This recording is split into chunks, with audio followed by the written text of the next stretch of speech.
Hi ரெக்டீஸ், எனக்கு நம்ம மாட்டையோட எஃப்எஃபானா my rock the husband episode 135 தான் பார்க்க போகிறோம். So heads must imagine self. Okay, வாங்க நம்ம வீடியோக்குள்ளே போகலாம். லாஸ்ட்டாக இதில் முடிச்சிருந்தோம் அப்படின்னா, வினிஷாவோட செயலை பார்த்து வீட்டில் இருந்த வேலைக்காரங்க கூட மிரண்டு போயிட்டாங்க. ஏன் தங்களுடைய பாஸ் அமைதியாக இருக்காரு அப்படின்னு புரியாமல் நிற்கிறாங்க. ஆனால் ஆரிக்கு தானே தெரியும், உரிமையாக இதெல்லாம் செய்ய ஒருத்தி வரமாட்டாளான்னு. எத்தனை நாள் ஏங்கியிருக்கான். பாசத்தை கொட்டி கொடுக்குறாளோ இல்லையோ, பக்கத்தில் யாராவது இருக்கணும், அவன் காதில் உரிமையாக யாருடைய குரலாவது கேட்கணும் அப்படின்னு எவ்வளோ நாள் ஏங்கியிருப்பான். அவனோட ஏக்கங்கள் எல்லாத்தையும் நிறைவேற்ற தான் மீனுக்குட்டி வந்திருக்கா அப்படின்னு அவன் அந்த நொடி பயங்கர மனநிறைவாக இருக்கான். இந்த மனநிறைவில் ஒரு பவுல் நிறைய இருந்த காய்கறிகளை அவள் வாய்க்குள்ளே தள்ளிட்டான்.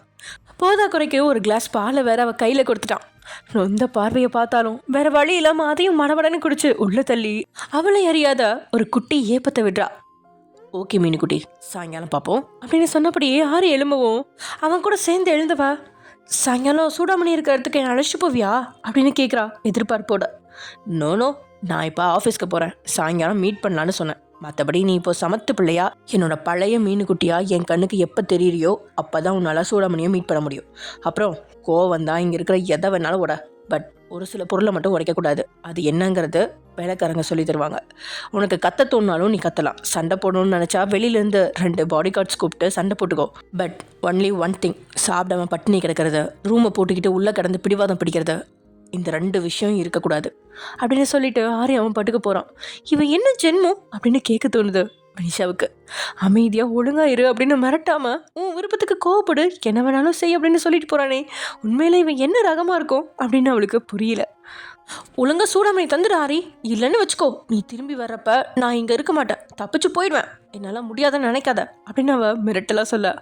ஹேய் சூப்பர், இதுவும் நல்லா தான் இருக்குது. உனக்கு போர் அடிச்சிச்சுன்னா நீ அதையே ட்ரை பண்ணு. லெஃப்ட் சைட் கார்னரில் ஏணி இருக்குது, அதை வச்சு மதில் ஏறி குதிச்சு தப்பிக்க ட்ரை பண்ணு. இல்லைனா பாடி கார்ட்ஸை மிரட்டியோ அடிச்சு போட்டோ தப்பிக்க ட்ரை பண்ணு. அப்போ தான் உனக்கு டைம் பாஸ் ஆகும். பாய் அப்படின்னு சொல்லிட்டு லேப்டாப்பை எடுத்தவன் வீட்டுக்கு வெளியே அவனுக்காக காத்திருந்த காரில் ஏறி உட்காந்துட்டான். வாசலில் கோபமாக அவனை முறைச்சிட்டு அவள் நின்னாலும் அவனோட பார்வைக்கு என்னமோ ஆஃபீஸ்க்கு போகிற கணவனை வழி அனுப்ப வாசல் படியில் வந்து சிரிச்ச முகத்தோட நிற்பாளே மனைவி, அது மாதிரி காட்சியா இதை நினச்சிக்கிட்டு கையசிட்டபடி கிளம்புறான் ஹாரி. தலைக்கு மேலே கோபத்தி பத்தி எறிகிற மாதிரி இருக்கு வினிஷாவுக்கு. போடா போ, என்னால் தப்பிக்க முடியாதுன்னு நினச்சியா, நீ திரும்பி வர்றப்ப நான் இருக்க மாட்டேன் அப்படின்னு உரிமைக்கிட்ட வீட்டுக்கு வெளியே எந்த பக்கம் தப்பிக்கலாம் அப்படின்னு அப்போ தான் நோட்டமிட்றா. ஏன்னா நேற்றுக்கு நைட் இல்லையா வந்தா, சுற்றி இருக்கிற இடத்த கவனிக்கல அப்படிங்கிறதால இப்போது பொறுமையாக பார்த்தா 40க்கு மேலே பாடி கார்ட்ஸ், அது போக அங்கங்கே சுற்றி திரிகிற பாதுகாப்பு நாய்கள், இதை தாண்டி 3 ஆள் உயர காம்பவுண்டு, கேட்டு கூட அதே அளவு உயரத்தில் தான் இருக்குது. இப்போ தான் ஏணி எடுத்து மதிலேறி குதிக்க அவன் ஏன் சொன்னான் அப்படின்னு புரிஞ்சிருச்சு. தலையெல்லாம் சுற்றி போக சோகமாக நாடியில் கையை வச்சபடியே படிக்கட்டில் உட்கார்றா வினிஷா. அதே சமயம் இங்கே ரொம்ப நேரமாக ஓரக்கனால டேயை பார்க்குறீங்க. அவன் முகத்தில் இன்னும் கோவம் குறைஞ்ச பாடல. நிச்சயம் ராகவையும் மயூரியும் பார்த்துருப்பான். இந்த நேரம் தான் ராகவுக்கு அவளை பார்க்க போகணுமா? முருங்கை மரத்துலேருந்து இறங்கி வந்த வேதாளத்தை மறுபடியும் முருங்கை மரத்தில் ஏற்றி விட்ட மாதிரி இல்லையா இருக்குது இந்த காட்சி அப்படின்னு உள்ளுக்குள்ளே நீங்கள் புழுகிட்டு இருக்கா. என்னடி ஒரு நிமிஷத்தில் 1000 எக்ஸ்பிரஷன் முகத்தில் வருது அப்படின்னு கேட்குறான் டே.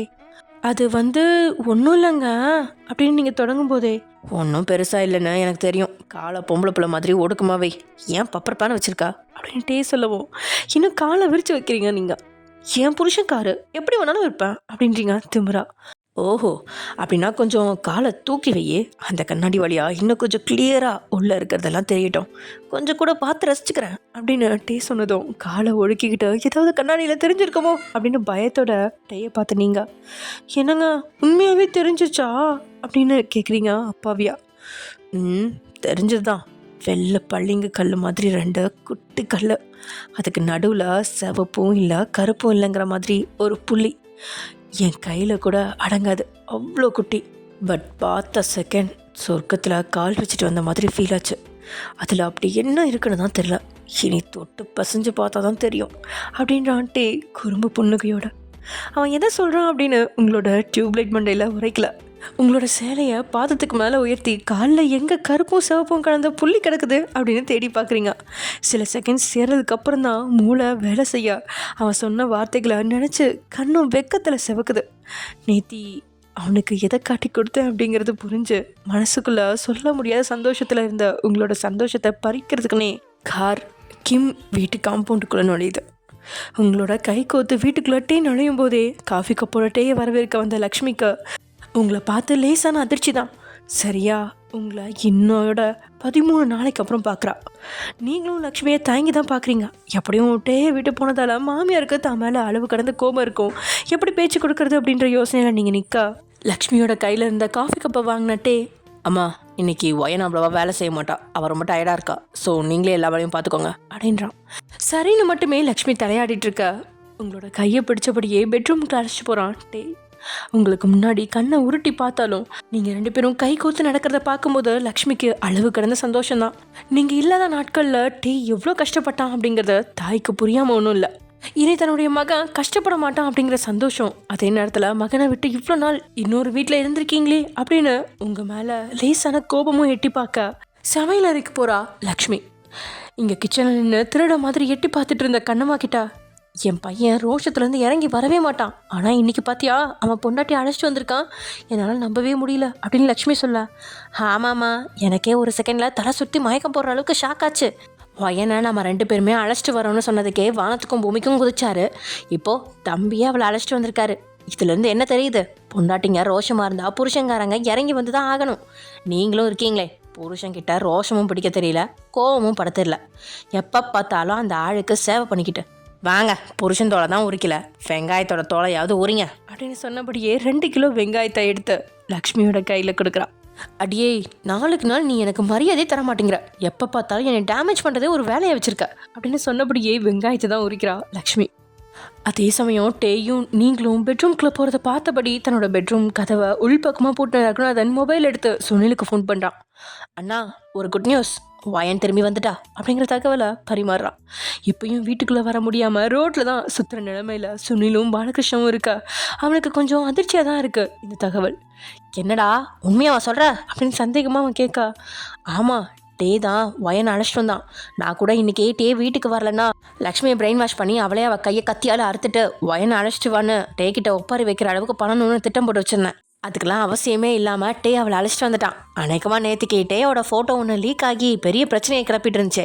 அந்த பிரச்சனையை சமாளிக்க தான் டே ஒயன் அழைச்சிட்டு வந்துட்டான் போல இருக்கு அப்படின்னு ரகுநாதன் என்ன நடந்துச்சு அப்படின்னு தெரியாமல் அவனா ஒன்று புரிஞ்சுக்கிட்டு அதை சுனில்கிட்ட சொல்லி வைக்கிறான். சூப்பர் தம்பி, உன் வாய்க்கு தித்திப்பான இனிப்பை தாண்டா போடணும்.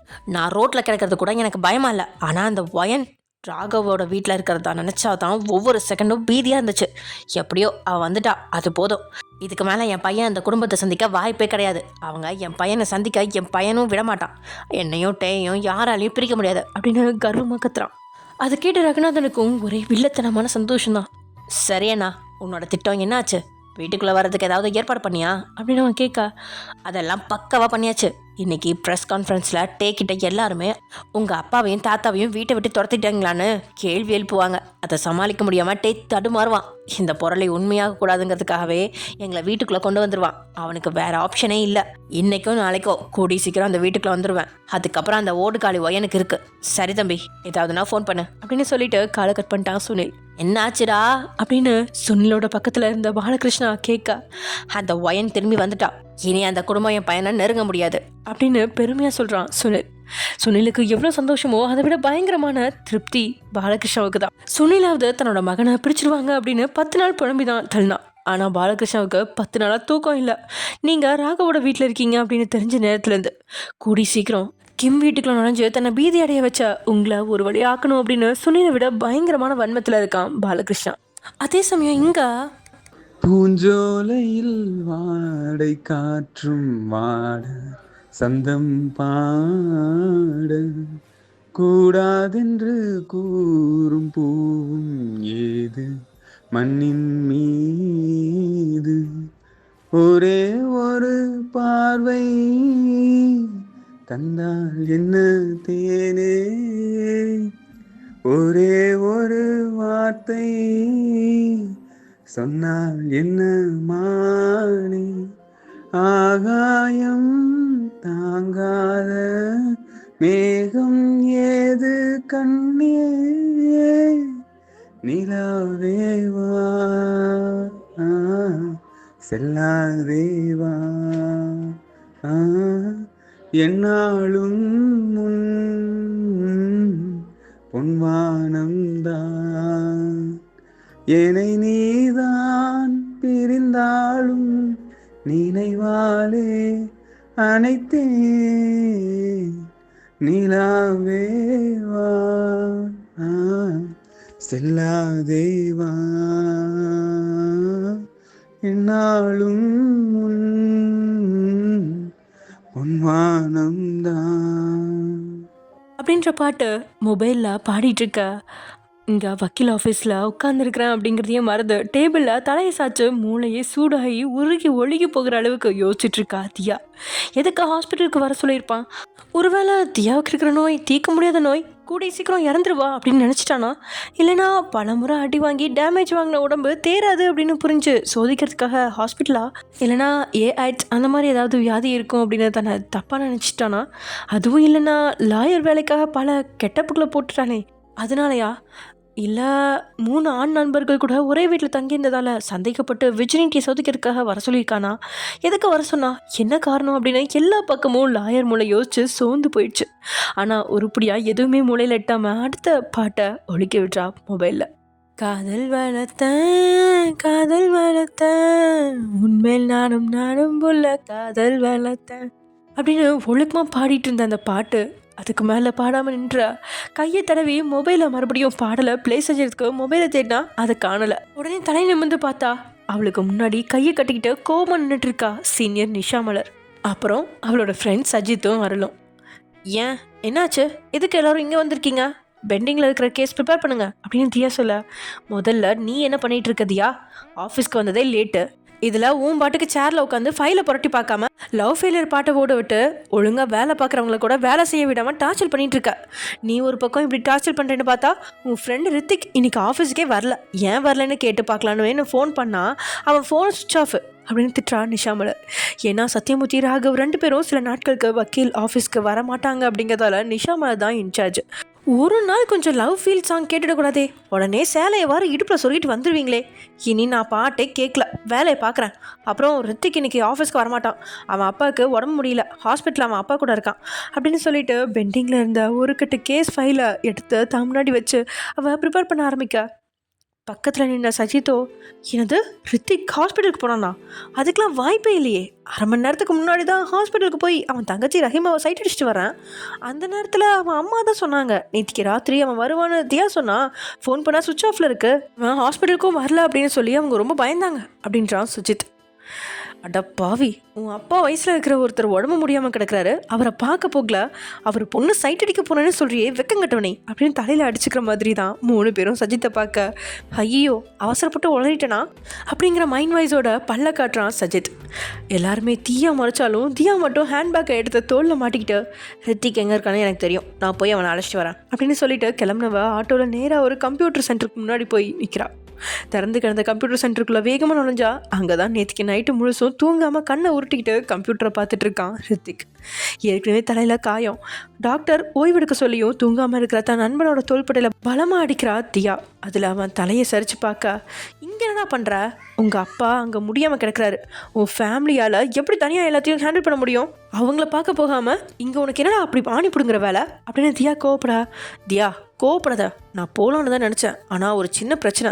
வினிஷாவும் சூடாமணியும் சிம்லாவுக்கு போகிறதுக்கு டிக்கெட் வாங்கியிருக்காங்க, ஆனால் 2 பேருமே சிம்லாவுக்கு போகலை. இடையில எங்கேயோ இறங்கியிருக்காங்க, ஆனால் எங்கே இறங்குறாங்க எங்கே போனாங்கன்னு தெரியல. அதை கண்டுபிடிக்க முயற்சி பண்ணிகிட்டு இருக்கேன் அப்படின்னு நீ பேசிக்கிட்டே இருந்தவன் காதை பிடிச்சு திருகிறா வலிக்கும்படி. அவள் உன்னை வேண்டான்னு தூக்கி காகிதம் மாதிரி வீசிட்டு போயிருக்கா. இன்னொருத்தி நம்ம பண்ண உதவிக்கு ஒரு நன்றி கூட சொல்லாமல் சொரணைக்கிட்டு ஓடிட்டா. நீ என்னடானா அதுங்க எங்கே போனாங்கன்னு தேடிக்கிட்டு இருக்கியா? உன் அப்பாவை விட உனக்கு அதுங்க தான் முக்கியமா? உன் அப்பா எவ்வளோ சீரியஸான கண்டிஷனில் இருக்காருன்னு தெரியுமா? அவருக்கு ஹார்ட் அட்டாக் வந்திருக்குடா அப்படின்றா தியா. ரித்திக் மொத்தமாக அதிர்ந்து போய் எழுந்துடுறான். அவன் ஏதோ காய்ச்சல் அப்படின்னு நினச்சிருக்கா, ஹார்ட் அட்டாக் அப்படின்னு அவன் கனவுல கூட எதிர்பார்க்கல. என்ன பார்க்குற? அவருக்கு சாதாரண காய்ச்சல்னா உனக்கு யாருமே ஹாஸ்பிட்டலுக்கு கூப்பிட மாட்டாங்க, அவங்களே சமாளிச்சிருப்பாங்க. உன் ஃபேமிலி எவ்வளோ கஷ்டத்தில் இருக்காங்க தெரியுமா? நீ அவங்களுக்கு ஆறுதலாக இல்லாமல் ஓடி போனவளை தேடிட்டு இருக்கா. ஒழுங்காக போய் உன் குடும்பத்தை பாரு ரித்திக் அப்படின்னு தியா சொன்ன வார்த்தையில் நல்லாவே பயந்து போகிறான். தியாவோட கையை பிடிச்சி இழுத்து சேரில் உட்கார வச்சவன், எல்லா ரயில்வே ஸ்டேஷனில் இருக்க சிசிடிவி ஃபுட்டேஜ் இதில் இருக்குது, எல்லாத்தையும் செக் பண்ணு, எதையாவது கண்டுபிடி அப்படின்னு சொல்லிட்டு செருப்பு கூட காலில் போட மருந்து அவன் பாட்டுக்கு ஓடுறான் மின்னல் வேகத்தில். அவனை பார்க்க பாவமாக தான் இருக்கு, காதலே இல்லையா, ஆனால் நைட்டு தூங்காமல் அவளை தேடி இருக்கான். இவனை என்ன சொல்லி கொள்றது அப்படின்னு தெரியாமல் மீதி இருந்த சிசிடிவி கேமராவை சோதனை செஞ்சுட்டு இருந்த தியாவோட கண்கள் அதிர்ந்து உருளுது. அதுக்கு காரணம் சூடாமணி மட்டும் ட்ரெயினில் இருந்து இறங்கி இன்னொரு ட்ரெயினில் ஏறி எங்கேயோ போயிட்டுருக்கா. அடக்கடவுளே, இதனடா புது ட்விஸ்ட்டு, இந்த பொண்ணு எதுக்கு தனியாக போகிறா அப்படின்னு குழம்புன தியாவுக்கு ரித்திக் இவ்வளோ நேரம் தேடினதோட சீரியஸ்னஸ் புரிஞ்சு அவள் அடுத்த கட்ட தேடுதலை தொடங்கிட்டா. குடும்பத்தில் இருக்கவங்க கிட்ட கோவப்படுவான், வானத்துக்கும் பூமிக்கும் குதிப்பான். ஆனால் அப்பாவுக்கு ஹார்ட் அட்டாக் அப்படிங்கும்போது அவனால் தாங்கிக்கவே முடியல. ஸ்கூட்டியை முறுக்கிக்கிட்டு போகிறான். அவன் போன வேகத்தில் அரை மணி நேரத்துக்குள்ளே அவ்வளோ தூரத்தில் இருந்த ஹாஸ்பிட்டலுக்கு வந்து சேர்ந்தவன் ரிசப்ஷனில் விசாரித்து வேகமாக அப்பா இருந்த ரூமுக்கு முன்னாடி போகிறான். அங்கே ஒரு டாக்டரும் நர்ஸும் பேசிகிட்டு இருக்கா. டாக்டர், என் அப்பாவுக்கு என்னாச்சு, ஹார்ட் அட்டாக்னு சொன்னாங்க அப்படின்னு அவன் கேட்கா. ஓ, நீங்கள் தான் அவரோட பையனா? பாவம், அந்த மனுஷன் ஆல்ரெடி 2 வாட்டி ஹார்ட் அட்டாக் வந்திருக்கு. குடும்பத்துக்கிட்ட சொல்லி அவங்கள கஷ்டப்படுத்தக்கூடாதுன்னு இவ்வளோ நாளாக மறைச்சிருக்காரு. இப்போ வந்தது 3வது அட்டாக். அவரை காப்பாற்றுறது ரொம்ப கஷ்டம். எங்களை மன்னிச்சிடுங்க. நீங்கள் வேறு ஹாஸ்பிட்டல் கொண்டுட்டு போகிறதா இருந்தாலும் பண்ணலாம் அப்படின்னு டாக்டர் சொன்னதை கேட்டு அவன் கண்களில் கண்ணீர் பெருகுது. குடும்பத்துக்கு கடுகளவு கூட கஷ்டத்தை கொடுத்ததில்ல. அவனுக்கு பிடிச்சதை வாங்கிக்கிறானோ இல்லையோ, தன்னோட பிள்ளைகளுக்கு எல்லாத்தையுமே செய்வான். தோளில் தூக்குன மகனை இன்னைக்கு வரைக்கும் கீழே இறக்குனதே இல்லை. கலாய்ப்பான், சிரிப்பான். ஆனால் மகனுக்கு ஒன்று அப்படின்னா துடிக்கிற தன்னோட அப்பாவோட பிம்பம் அவரோட கடைசி தருவாயில தான் ரித்திக்கு புரியுது. விழிகள் நீரில் நிரம்பிட அவன் நின்றுட்டு இருக்கும்போதே ரித்திக்கை இடிச்சு தள்ளினபடியே ஒருத்தன் டாக்டருக்கு முன்னாடி வந்து நின்று, டாக்டர், நான் தான் அவரோட புள்ள, எங்கள் அப்பா எப்படி இருக்காரு அப்படின்னு கேட்குறான் பதட்டமா. நீங்களும் அவரோட பிள்ளையா அப்படின்னு சொன்ன டாக்டர் ரித்திக் கிட்ட சொன்ன அதே டைலாக பக்கத்தில் நின்னவங்கிட்டையும் சொல்லி வைக்க ரித்திக் குழம்பி போயிட்டான். டாக்டர், என்ன பேசுனீங்க? இவன் யாருன்னே தெரியாது. எங்கள் அப்பாவுக்கு நான் மட்டும்தான் ஒரே பையன். என் அப்பாவை பற்றி எதுக்கு இவன் கிட்ட சொல்கிறீங்க அப்படின்னு ரித்திக் கேட்க, அதுக்குள்ளே பக்கத்தில் இருந்தவனோ, டேய், நீ யாரா? எங்கள் அப்பாவுக்கு நான் ஒரே ஒரு பையன். என்னை தோல்லையும் முதுகுலையும் தூக்கி போட்டு வளர்த்தாங்கடா எங்கள் அப்பா அப்படின்னு சொல்ல, என்னடா என் குடும்பத்தில் குழப்பம் உண்டாக்க பார்க்குறியா அப்படின்னு ரித்திக் முறைக்க, அவனும் பதிலுக்கு முறைக்க, ஹலோ, சண்டை போடாதீங்க, ராசா கண்ணு யாரு அப்படின்னு அந்த நர்ஸ் கேட்கும்போது தான் பக்கத்தில் இருந்தவன் கையை தூக்கி ஏன் அப்பா அப்படின்னு சொல்ல, உங்கள் அப்பா தான் சீரியஸாக கிடக்கிறாரு அப்படின்றா அந்த நர்ஸு. அது கேட்டதும் அவன் கண்ணீரோட ஓட, உங்கள் அப்பா பேர் என்னப்பா அப்படின்னு கேட்கா. எங்கள் அப்பா பேர் அப்துல் ஹசன் அப்படின்னு ரித்திக் சொல்ல, அந்த நர்ஸும் டாக்டரும் கொலை கண்டா முறைச்சிட்டு எதுவும் சொல்லாமல் போயிட்டாங்க. என்ன எப்படி முறைக்கிறாங்க அப்படின்னு புரியாமல் மண்டையை சொரிஞ்சுக்கிட்டு ரிசப்ஷனில் அவன் அப்பா தங்கி இருக்கிறதா சொல்லி ரூமுக்குள்ளே நுழைஞ்சா, ஒரு பக்கம் ரஹீமா கண்கள்லேருந்து கண்ணீர் வடிய உட்காந்துருக்க, இன்னொரு பக்கம் சுமையா வாய் விட்டு அழுதுட்டுருக்க. அவங்களுக்கு நடுவே ஹாஸ்பிட்டல் பெட்டில் மூக்கில் ஆக்சிஜன் மாஸ்க், வலது கை இடது கால்லாம் அப்படியே உடஞ்சி மாவு கட்டு போட்டு தலையிலையும் கட்டு போட்டு பக்கத்தில் உயிருக்கே போராடுற நிலமையில கம்ப்யூட்டர்லாம் தாறுமாறாக ஓட அசைவு இல்லாமல் கிடக்கிறான் அப்துல்லா. அவனுக்கு அந்த நொடி அதிர்ச்சி தாங்கலை. என்ன நடக்குது, யார் இப்படி அடிச்சு போட்டுது அப்படின்னு புரியாமல் பதறி போனவன் நிற்கும்போது உள்ள நுழையிறா ஒரு டாக்டர் ஒருத்தி. அந்த டாக்டர் ஆக்சிஜன் மாஸ்கை உருவி மூக்கில் காற்று வருதா அப்படின்னு விரலை வச்சு பார்த்துட்டு, நெஞ்சில் தலையை சாச்சு எதையும் துடிக்குதா அப்படின்னு பார்த்துட்டு வண்டிக்கு போக டாக்டரை வழிமறிச்சு, டாக்டர், என் அப்பாவுக்கு என்னாச்சு அப்படின்னு கேட்குறான் ரித்திக். அதுவா சார், காக்காக்கு ஒழுங்காக சாப்பாடு வைக்காததால எதையத்தை காக்கா குத்திட்டு போயிடுச்சு.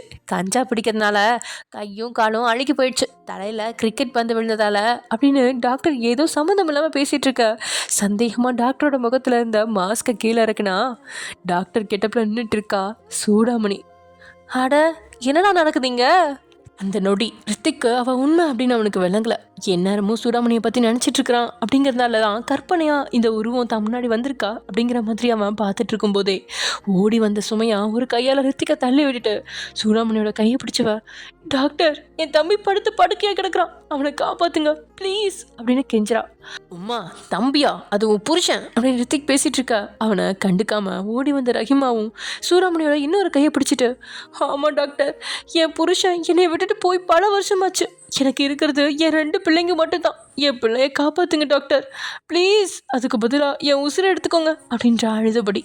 ரஹிமா, என்னடி ஆச்சு உனக்கு? அது நம்ம வாப்பாவும் உம்மாவும் எல்லாத்துக்கும் மண்டையில் அடிபட்டுச்சா அப்படின்னு ஒருத்தன் கத்துறான். அதை காதில் கூட வாங்காமல் சூடாமணியும் 2 பேர்த்தோட தலையிலையும் கையை வச்சு தன் நெஞ்சோடு அணைச்சி மெதுவாக தடவி கொடுக்குறா. கவலையே படாதீங்க, நான் படித்த ஏபிசிடி படிப்போட மொத்த திறமையும் இறக்குறேன். அதுவும் யாருக்காகவோ கிடையாது, உங்களுக்காக. ப்ளீஸ் கிவ் டாக்டர் ஃபீஸ் அப்படின்னு கையை நீட்டுறா. 2 பேத்துக்கும் ஏற்கனவே பணத்தை தயாராக வச்சுருந்தது மாதிரி ஆளுக்கு ₹1 அவள் கையில் கொடுத்துருக்கா. ஓகே, பேலன்ஸ் எல்லாம் தரமாட்டேன் அப்படின்னு சொல்லிட்டு ₹2 பேக்கெட்டில் போட்டுட்டு அசையாமல் கிடந்த அப்துல்லாவோட பக்கத்தில் போகிறா. அவனோட வயத்தில் 2 கையும் எடுத்து வச்சுவா. ஏசப்பா, மாரியாத்தா, காளியாத்தா, அல்லா, இவருக்கு குடிச்ச மொத்த தண்ணியும் வெளியே வந்துடணும் அப்படின்னு சொல்லிட்டு 2-3 முறை அழுத்துறதுக்குள்ள அப்துல்லா அப்படியே எழுந்து உட்காந்துட்டான். ஆஹா பிடிச்சிட்டாரு அப்படின்னு எல்லாரும் சேர்ந்து அவனை கட்டி பிடிக்க, நான் பிழைச்சிட்டேன் நன்றி டாக்டர் நன்றி அப்படின்னு அப்துல்லா வேற பேசிட்டு இருக்க. இங்க ரித்திக்கோட மூளை கருகி புகஞ்சு சாம்பலா காத்துல கரையுது. அதுக்குள்ள அங்க பெட்ல கிடந்த கும்பல் அப்படியே விளக்கி அங்கங்க செட் செஞ்சு வச்சிருந்த கேமராக்களையும் மொபைலையும் எடுத்து வீடியோ சரியா இருக்கா டெஸ்ட் பண்ண பார்க்க, அட்ட ரீல்ஸ் போயிட்டீங்களா, ஹாஸ்பிட்டலையும் விட்டு வைக்கலையா நீங்கள் அடங்கவே மாட்டீங்களா? அந்த பொண்ணு மொபைல்னா என்னன்னு கூட தெரியாமல் இருந்துச்சு, இப்போ அதுவும் இந்த குடும்பத்துக்கு கூட சேர்ந்து லூசு மாதிரி பண்ணிட்டு கிடக்கு அப்படின்னு தலையில் அடிச்சுக்க தோணுது ரித்திக்கு.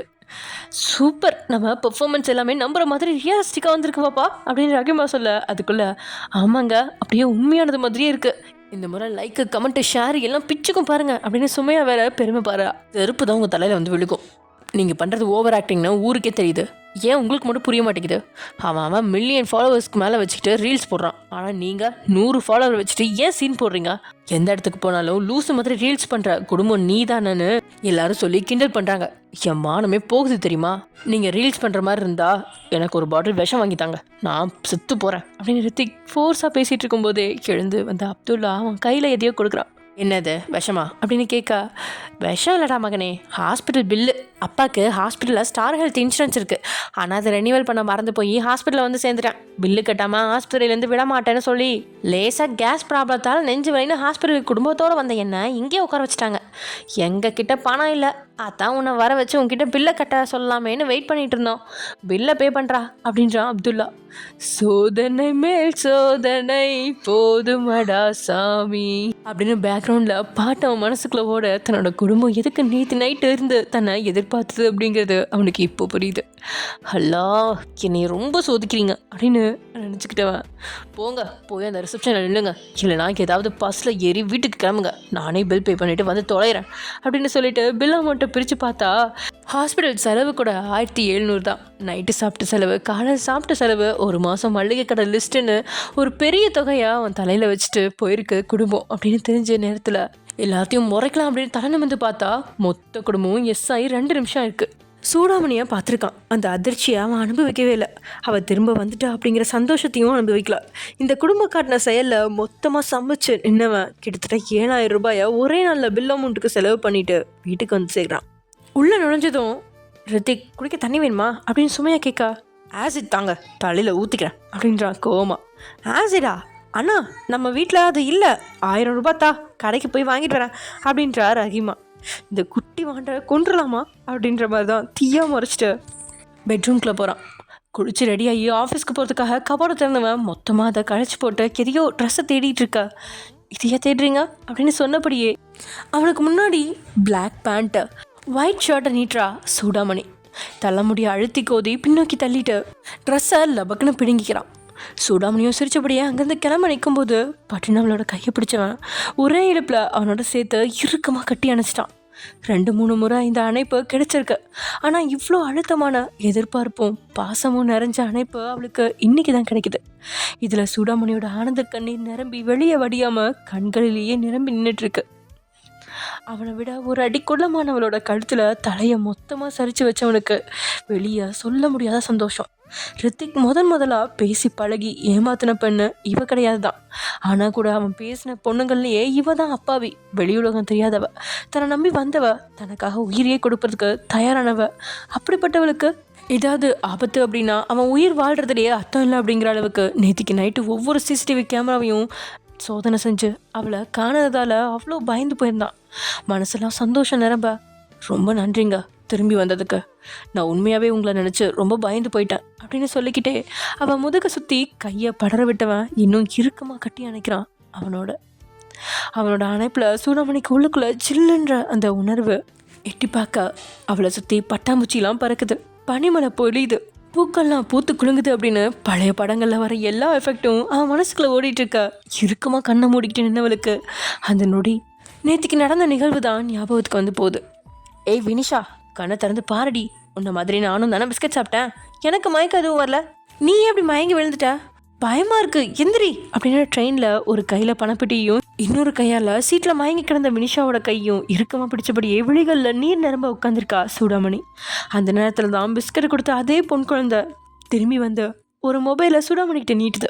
மொபைலில் வாங்குறதுக்கு தயங்கி நிற்கிறா.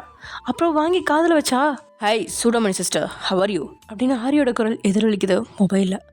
அந்த நொடி என்ன நடக்குது அப்படின்னு ஓரளவுக்கு சூடாமணிக்கும் தெரிஞ்சிருக்க. அண்ணா என்ன பண்ணுறீங்க? நானும் வினிஷாவும் எங்கேயாவது போய் சந்தோஷமாக வாழ்ந்துக்கிறோம். எங்கள் வாழ்க்கையில் நீங்கள் தலையிடாதீங்க. வினிஷா உங்களை காதலிக்கல, நீங்கள் தான் அவளை வற்புறுத்தி கல்யாணம் பண்ணிக்கிட்டீங்க. இருந்தாலும் உங்களை நாங்கள் மன்னிச்சு விட்டுறோம். எங்களை எங்கள் விருப்பத்தோட வாழ விடுங்க அப்படின்னு பயமும் கோவமும் கலந்துதான் சொன்னா சூடாமணி. சூடாமணி, நான் இப்போவும் உன்னை உன் விருப்பப்படி வாழ வைக்கணுங்கிறதுக்காக தான் இதெல்லாம் செஞ்சிட்ருக்கேன். உன் அம்மா அப்பா உயிரோடு இருந்திருந்தா இந்த மாதிரி எங்கேயோ கண்காணாத தூரத்தில் ஓடி போய் வாழ விட்டுருப்பாங்களா? உண்மையை சொன்னால் நீ ஓடி போகல. உன்னை நம்பி இருக்கிற ஒருத்தனையும் அவனோட குடும்பத்தையும் ஏமாத்திட்டு போகிற சூடாமணி அப்படின்னு எடுத்து சொல்கிறான் ஆரி. அந்த நொடி சொல்ல முடியாத வேதனை தான் வருது. ரித்திக்கோட குடும்பத்துக்கு சூடாமணி கிட்ட எந்த எதிர்பார்ப்புமே இல்லை. அவகிட்ட பணம் இல்லை அப்படின்னு ஒரு நாளும் அவங்க முகம் சுழிச்சதும் இல்லை. அவங்களோட மதத்தை ஃபாலோ பண்ணணும் அப்படின்னு சொன்னதும் கிடையாது. இப்படி தான் இருக்கணும் அப்படின்னு கட்டளையும் போட்டது கிடையாது. சொல்லப்போனால் ஃப்ரெண்ட்ஸ் மாதிரி தான் அந்த குடும்பம் அவளுக்கு தெரியுது. அந்த குடும்பத்துக்குள்ளே நுழைஞ்சதுக்கு அப்புறம் தான் ஆணும் பெண்ணும் சமம் அப்படிங்கிற உணர்வே அவளுக்கு வந்திருக்கு. ஆனாலும் வினிஷா கூட மட்டுமே இருக்க விரும்பினவ, இல்லை நான் போகிறேன், எனக்கு இந்த குடும்பம் வேணாம், அவருக்கு என்ன பிடிக்கல, நான் அவர் வாழ்க்கையில் பாரமாக இருக்க விரும்பலை அப்படின்னு வினிஷா பிரெயின் வாஷ் பண்ணதால் அதே மாதிரி சொல்லி வைக்கிறா சூடாமணி. இங்கே பாருமா, எனக்கு அட்வைஸ் எல்லாம் பண்ண தெரியாது. ஆனாலும் 6 முறை நீ என்ன அண்ணான்னு கூப்பிட்டதால மனசுக்கு தோணுனதில் சொல்கிறேன். ரித்திக்கு 24 வயசு தான் ஆகுது. எந்த கேஸையும் எடுத்து நடத்துகிற அளவுக்கு அவன் இன்னும் டெவலப் ஆகலை. முதல்ல அவனோட ப்ரொஃபஷனல் லைஃப் ஸ்டடி ஆகட்டும். அதுக்கப்புறம் தான் குடும்ப வாழ்க்கையை பற்றி அவனால் யோசிக்க முடியும். அதுக்காக அவனுக்கு உன்னை பிடிக்காதுன்னெலாம் கிடையாது. உனக்காக உயிரியே தர தயாராக இருக்கிறான். அப்படிப்பட்டவனுக்கு உன்னை பிடிக்காமலா இருக்கும்? இப்போதைக்கு உன் பக்கம் அவனால் கான்சன்ட்ரேஷன் பண்ண முடியல, அவ்வளோதான். நீ அவனுக்கு கொஞ்சம் டைம் கொடுத்தா மட்டும் போதும். எல்லாத்தையும் விட நீ எடுக்கிற முடிவில் தான் உன்னோட வாழ்க்கையும் என்னோட வாழ்க்கையும் இருக்குது. நீ வினிஷா கூட சிம்லா தான் போகணும்னு பிடிவாதமாக இருந்தா அங்கே போய் நீங்கள் காஃபி ஷாப் ஓப்பன் பண்ணுவீங்க. கொஞ்ச நாளைக்கு அப்புறம் வினிஷா பிரெயின் வாஷ் பண்ணி உனக்கு இன்னொரு கல்யாணம் பண்ணி வச்சிருவா. ஆனால் அவள் கல்யாணமே பண்ணிக்க மாட்டா. 10 குழந்தையை தத்தெடுத்து கிளவியாகி செத்து போவா. அப்படி இல்லாமல் வினிஷா ஏன் கூட சந்தோஷமாக அவளுக்குன்னு குழந்தையை பெற்று குடும்பமாக வாழணும்னு ஆசைப்படுறதா இருந்தாலும், உனக்கு ரித்திக் கூட சந்தோஷமாக வாழ ஆசை இருந்தாலும் ட்ரெயின் விட்டு வெளியே இறங்க. இல்லை முடியாத, நான் சுயநலவாதி, அவள் கூட போவேன்னு நினச்சேன்னா நான் இதுக்கு மேலே உங்களை தடுக்க மாட்டேன். 1/2 மணி நேரத்துக்குள்ளே வினிஷாவோட மயக்கம் தெரிஞ்சிடும். எங்கேயோ போய் தொலைங்க அப்படின்னு சொல்லிட்டு காலை கட் பண்ணிட்டான் ஆரி. அந்த நொடி தான் வினிஷாவோட பக்கம் சாஞ்சிருந்த சூடாமணியோட மனநிலை கொஞ்சம் ஆரியோட பக்கமும் சாயுது. அவன் சொல்கிறது தான் தெளிவாக இருக்குது, வினிஷா சொல்கிறது தெளிவாகவே இல்லை. வினிஷாவுக்கு யார் கண்ணிலையும் காணாமல் தூரமாக போய் வாழணும், அவ்வளோதான். ஆனால் ஆரி சொல்கிறது என்னென்னா குடும்பத்தோட சந்தோஷமாக வாழணும் அப்படின்னு. இதனால் தெளிவான முடிவு எடுத்தவ ட்ரெயின்லேருந்து கீழே இறங்கிட்டா. அங்கே அவளுக்காக கார் காத்திருக்கா. அதில் ஏறி உட்காந்தவளை சென்னைக்கு அழைச்சிட்டு வந்தது காரு. சூடாமணி ஓடி போயிட்டா அப்படிங்கிறத சொல்லாமல் ஆரியோட வீட்டில் தான் அவ்வளோ நேரம் இருந்தா அப்படின்னு ஆரி தான் போய் சொல்லி சூடாமணியை மறுபடியும் ரித்திக்கோட குடும்பத்தில் விட்டுட்டு வந்திருக்கான். இதை எல்லாமே ஒரு முறை நினச்சி பார்த்த சூடாமணிக்கு வாழ்க்கையில் உருப்படியான முடிவு அப்படின்னா இதை தான் அவள் எடுத்திருக்கிறதா நினச்சிக்கிறா. இப்படியே அவங்களுடைய அணைப்பு தொடர்ந்துட்டு இருக்கும்போது கேமராவோட அந்த கிளிக்கிங் சவுண்டு கேட்க 2 பேருமே தலையை சரித்து பார்த்தா மொத்த குடும்பமும் அதை பார்த்துட்டு இருக்கிறது மட்டும் இல்லாமல் கேமராவில் ஃபோட்டோ வேறு எடுத்துகிட்ருக்கு. அந்த நொடி தான் ரித்திக்கும் சூடாமணியை ரொம்ப நேரமாக இறுக்கி கட்டி அணைச்சிட்டு இருக்கிற உணர்வு வந்து விலகுறான். குடும்பத்தில் இருக்கிறவங்க கிண்டல் பண்ண ஆரம்பிக்கிறதுக்குள்ளே அவன் பாத்ரூம்குள்ளே நுழைஞ்சு கதவை மூடிட்டான். அவங்கள பார்த்து திருட்டு சிரிப்போட சூடாமணி நிற்க, என்ன மருமகளே, எங்களுக்கே தெரியாமல் உள்ள ஒரு படமே ஓடிட்டுருக்கு போல அப்படின்னு சுமையா கிண்டலாக கேட்கா. அட போங்கத்தா, எனக்கு வெக்கமாக வருது அப்படின்னு சொல்லிக்கிட்டு 2 கையாலையும் முகத்தை மறைச்சிக்கிட்டு சிரிச்சபடியே குடுகுடுன்னு அங்கேருந்து ஓடிட்டா சூடாமணி. அதே சமயம் இங்கே ப்ரெஸ் கான்ஃபரன்ஸை முடிச்சுட்டு வெளியே வந்த டீயோட முகத்தில் எல்லோ கொல்லும் வெடிக்கிற அளவுக்கு அவ்வளோ கோவம். எனக்கும் மீடியாக்கள் கேட்ட கேள்விகளுக்கு எல்லாமே 90% பதிலை சொன்னது மேனேஜர் தான். ஆனால் கேள்விகள் எல்லாம் யாரோ சொல்லிக் கொடுத்து பக்கவாக கேட்குற மாதிரி இருக்குது. கண்ணால் பார்த்தது மாதிரியே நிறைய கேள்விகளை கேட்டிருக்காங்க. அதை தாண்டி சுனில் பாலகிருஷ்ணா 2 பேர்த்தையும் துரட்டி விட்டதை பற்றி தெளிவாக கேட்குறாங்க. ஹாஸ்பிட்டலில் இருந்து ரகுநாதனை பார்க்க டே போகல அப்படிங்கிறது எல்லாமே பக்காவாக இருக்கிறது டேக்கு சந்தேகத்தை கொடுக்கறதா இருக்குது. கேபின்குள்ளே டே நுழைஞ்சு சீட்டில் உட்காரும்போதே உள்ளே நுழையிறான் security team head Rajesh. Sir கூப்பிட்டீங்களா அப்படின்னு அவன் கேட்டு முடிக்கிறதுக்குள்ளே அந்த ப்ரெஸ் கான்ஃபரன்ஸில் கேட்ட கேள்வி எல்லாமே பக்காவாக இருந்துச்சு. கண்டிப்பாக யாரோ இடையில பரமபதம் விளையாடிட்டு இருக்காங்க, யார் என்னன்னு கண்டுபிடி அப்படின்னு சொல்லிட்டு வெளியே போகிற மாதிரி கையால் சிக்னல் கட்டுறான். அடுத்த நொடி ராஜேஷ் வெளியே போயிருக்க 2 நிமிஷம் 2 கையாலையும் தலைமுடியை அழுத்தி பிடிச்சிக்கிட்டு இருந்தவன் டென்ஷனை குறைக்கிறதுக்கு அப்படின்னு மொபைலில் சிசிடிவி கேமராவை எடுத்து பார்க்குறான். படுத்து ரெஸ்ட் எடுக்க சொன்னதுக்கு அப்புறமும் வெயில கூட பொருட்படுத்தாமல் அங்கே ஒருத்தி தோட்டத்தில் இருக்கிற ஆர்டிஃபிஷியல் ஃபவுண்டேஷனை சுத்தம் செஞ்சிட்ருக்கா. அந்த சுட்டரிக்கிற வெயில்ல உங்களோட வெள்ளை மேனி இன்னும் செவந்து வெள்ளையா தெரியா. சேலை முந்தானைய வலது பக்கமா இழுத்துக்கிட்டு வந்து இடது பக்கம் இடுப்புல சொருகி தேங்காய் நார்ல சோப்பை பிரட்டி மாட்டை குளிப்பாட்டுற மாதிரி உரைச்சு தேய்ச்சிட்டு இருக்கிற உங்களோட கை வேலை செய்யறத விட உங்களோட வாய் தான் நிறுத்தாம வேலை செய்யுது. நான் எல்லாம் பெரிய மன்னர் பரம்பரை. எங்க ஊர்ல நான் என்ன சொன்னாலும் எல்லாரும் கேட்பாங்க. ஆனா இந்த நாசமா போன பேர்ட்ஸுக்கு குடிக்கிறதுக்கு தண்ணி வச்சா எல்லாம் கண்டு மணிக்கு கக்கா போயிடுதுங்க. தினமும் கிளீன் பண்றதுக்குள்ளேயே முதுகெலும்பு உடஞ்சிருது. என் புருஷன்கிட்ட சொல்லி குருவி சுடுற துப்பாக்கியை வாங்கி வச்சு நாளையிலேருந்து எந்த பேர்ட்ஸ் வந்தாலும் சும்மா டப்பு டப்பு டப்புன்னு சுட்டு தள்ளிட்டு போயிட்டே இருப்பேன் அப்படின்னு புலம்பிட்டு இருக்கீங்க. நீங்கள் சுத்தம் செய்கிற ஃபவுண்டேஷனோட விலை மட்டுமே 20 லட்சம் ரூபாய். சுத்தமான பளிங்கு கல்லால் செய்யப்பட்டதை சுத்தம் செய்கிறதுக்குனே தனிப்பட்ட எக்யூப்மெண்ட்ஸ் இருக்குது. ஆனால் நீங்கள் அது எதையுமே பயன்படுத்த மாட்டீங்க. தேங்காய் நாரில் ஒராச்சு கழுவுனதில் ஃபவுண்டேஷனில் ஏகப்பட்ட ஸ்க்ராட்சு. இது மட்டுமா, டேயோட காஸ்ட்லி காரில் இதே மாதிரி தான் செய்வீங்க. டேயோட சட்டையில் சின்ன கரை இருந்தால் அதில் எச்சில் துப்பி கையால் உராச்சு தேய்ச்சு அப்படின்னு மனைவியோட சேட்டை கொஞ்சம் நஞ்சம் கிடையாது. முன்னாடிலாம் யாராவது அவனோட பொருளில் சின்னதாக ஸ்க்ராட்ச் செஞ்சதுலே கொள்ளையே செய்வான். இப்போது தலையெழுத்து அப்படிங்கிற மாதிரி பார்த்தாலும் ரொம்ப நாளைக்கு அப்புறம் மறுபடியும் சிசிடிவி கேமராவில் நீங்கள் தெரியறது அவனுக்கு பயங்கர சந்தோஷம்தான். மனசில் இருந்த டென்ஷன் குறைஞ்சு உங்களை ரசித்து அவன் சந்தோஷப்படும் போதே கதவை தட்டுற சத்தம் கேட்குது. சிவபூஜையில் கரடி நுழைஞ்ச மாதிரி. பாஸ் மே கமின் அப்படின்றான் ஜோசப். வராதுன்னு சொன்னால் போகவா போகிற, வந்து தொற அப்படின்றான் டே. நாளுக்கு நாள் இந்த ஆள் மரியாதையே தர மாட்டேங்கிறான். பெருசாக ஏதாவது சாதிச்சு இந்த ஆள் மனசில் நங்கூர மாதிரி உட்காரணும் அப்படின்னு நினச்சிக்கிட்டு உள்ளே வர்றான் ஜோசப். என்ன விஷயம் அப்படின்ட்டு வாயை திறந்து கேட்குறதாவே இல்லை. வேணும்னா வந்ததுக்கு சொல்லிட்டு கிளம்பு அப்படின்ற ரியாக்ஷன் தான். பாஸ், காலையில் வினோத் சார் வந்தார். நீங்கள் சொன்ன டாக்குமெண்ட்டை அவர் கையில் கொடுத்து சைன் கேட்டேன். ஆரம்பத்தில் 20% லாபம் தான் கிடைக்குமான்னு யோசிச்சாரு. அதுக்கப்புறம் ஓகேன்னு சொல்லி சைன் பண்ணிட்டாரு.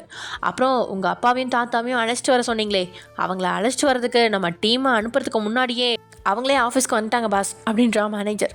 கண்ணாலேயே வர சொல்லும்படி அனுமதி கொடுக்குறான் டே. மேனேஜர் வெளியே போயிட்டு அவங்க 2 பேர்த்தையும் உள்ளே அனுப்பி வைக்கிறான். உள்ள கூனி குறுகி நுழைஞ்ச 2 பேரையும் ஏற இறங்க பார்க்குறான் டே. 2.5 வாரத்திலே கிழவனோட உடலில் இருந்த சதை எல்லாமே பாதிக்கு பாதி இறங்கியிருக்கு. பிராண்டட் பொருட்களை பயன்படுத்துகிற குடும்பம் இப்போது கிடைக்கிறது போதும் அப்படிங்கிற நிலைமையில தான் நிற்கிறாங்க.